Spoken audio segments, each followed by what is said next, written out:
Salam sejahtera dalam kasih Tuhan kita, Yesus Kristus. Pernahkah Anda membuat sebuah kesalahan yang fatal dalam hidup? Dan bagaimana Anda meresponi kesalahan itu? Hidup dalam penyesalan yang berkepanjangan atau bangkit untuk menata ulang kehidupan ke arah yang lebih baik? Kesalahan sebenarnya adalah guru yang termahal. Dia mengajari banyak hal. Jika kita memaknainya dengan tepat, maka kesalahan berguna untuk memperbaiki karakter menjadi lebih rendah hati dan bijaksana. Israel baru saja mengalahkan Yeriko, sebuah kota yang kuat. Namun semua yang ada harus dimusnahkan, baik yang hidup ataupun benda-benda berharga. Hanya satu rumah yang tidak boleh dijamah oleh tentara atau oleh orang Israel, yakni rumahnya Ahab. Karena Ahab sudah menyembunyikan para pengintai itu. Adalah seorang yang bernama Akan.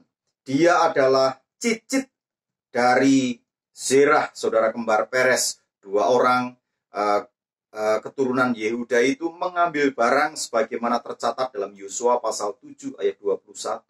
Nah, karena perbuatannya ini membuat Israel mengalami kekalahan ketika menyerang Ai, sebuah kota kecil tetangga Betel dan Yeriko, yang kalau itu didengar oleh bangsa lain, tentu itu membahayakan bagi orang Israel karena bangsa lain akan bangkit semangat mereka. Nah, kenapa Allah begitu murka dengan apa yang dilakukan oleh Akan? Kalau saya hitung dalam Yosua pasal 7 ayat 21, sebenarnya harganya juga tidak seberapa. Meskipun dalam literatur rabbinik klasik juga banyak menyatakan kesalahan Akan. Tapi hal yang pasti bahwa Allah murka karena Akan tidak mentaati firman-Nya.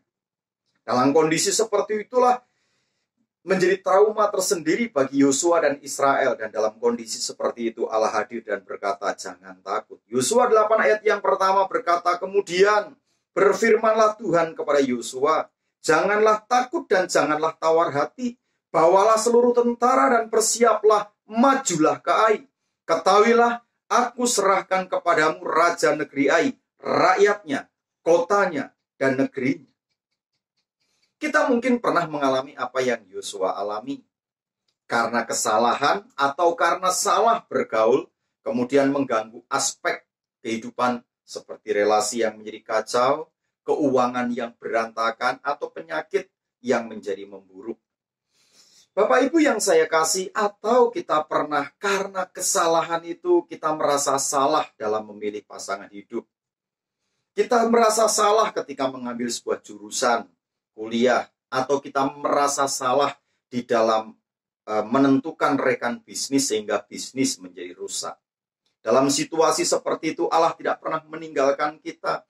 Dia pasti punya tujuan kalau mengizinkan hal itu terjadi. Mungkin Tuhan ingin meruntuhkan keangkuhan kita, melatih kerendahan hati kita, dan mengubah hidup kita menjadi lebih baik.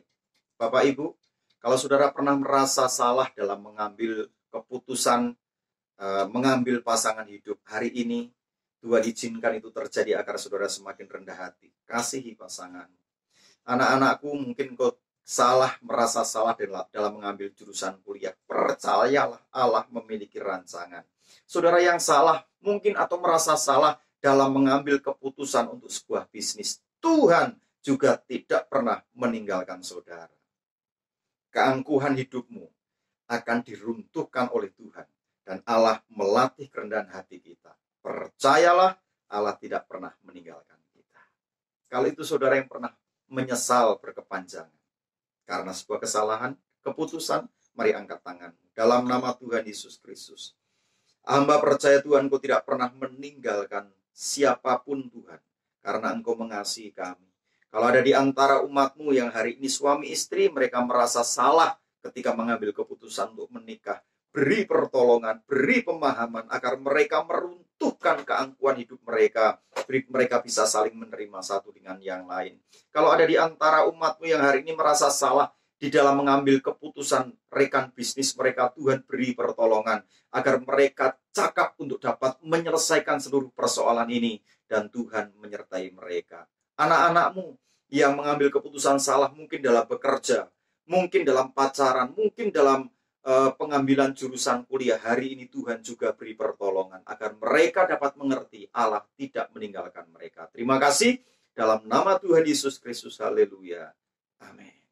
Terus berjuang, jangan takut. Allah menyertai saudara. Haleluya.